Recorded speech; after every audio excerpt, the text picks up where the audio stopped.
Earlier in the week, Superintendent Hoffmeister, who also chairs the OETA board, welcomed close to 10,000 Oklahoma educators to Oklahoma City for a seminar entitled Bridges to Hope, Teaching in the Shadow of Trauma. ONR's Rory Taylor reports from the Cox Convention Center. Dr. Bruce Perry.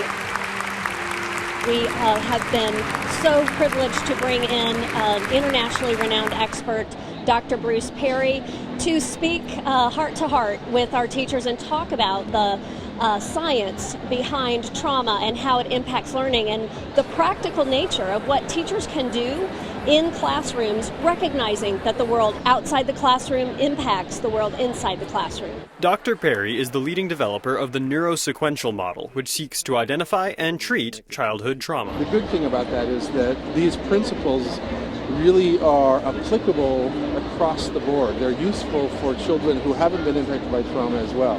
So by using kind of a neuroscience lens and helping educators understand more about how the brain works, it will help the teachers become more effective in all of their work, whether it's with kids that are struggling with trauma or not. According to the National Data Resource Center for Child and Adolescent Health, Oklahoma ranks 17th in the nation at making sure kids in need of mental and behavioral services are helped. But that still means that more than 40% of the children who need that help don't receive it.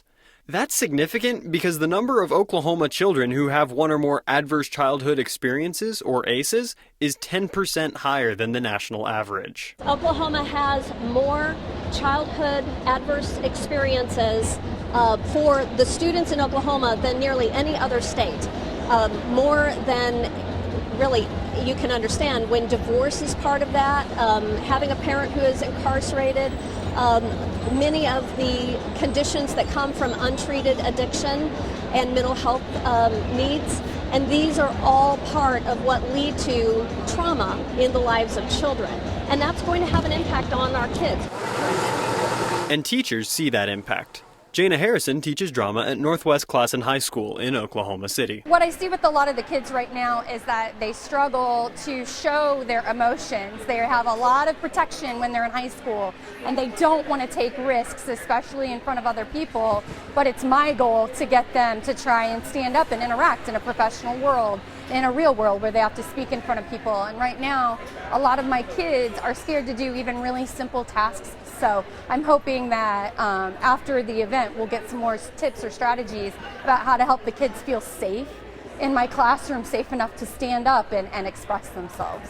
To better reach that goal, Dr. Perry says we need a better understanding of how the brain works. Whether you want to be a better partner, you want to be a better supervisor, you want to be a better educator, you want to be a better athlete, if you understand how the brain works, you're going to be more successful. Angela Johnson is the student advocacy coordinator at Norman High School. At the beginning of her career, she worked with the Center for Children and Families, a Norman nonprofit that worked closely with Dr. Perry, and is now hoping to see those practices help students. We have been talking about, for the last few years, adversity, the effects of trauma on children.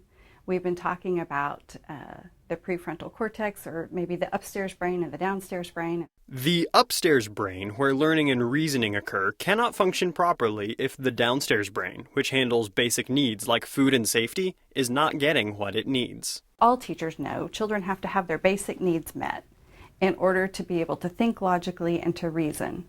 But we haven't thought a lot about how we get from those basic functions to that reasoning. Providing children with rhythmic, repetitive, relational interactions that are rewarding for them, not a token reward, but pleasurable experiences, are important for organizing the brain, for providing those healing moments. Those interactions can be as simple as a teacher giving a student a quick "good job today" in the hallway between classes.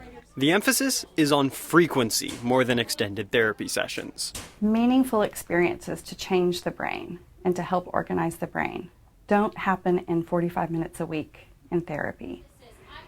Experiences can happen in seconds-long interactions. So if we can provide those opportunities in dose after dose after dose throughout the day, children need hundreds of opportunities to change the brain. And sharing that message with teachers is hoped to make a difference for thousands of students. We want to work with those of you who are working with our students who have had trying and, in many cases, traumatic lives.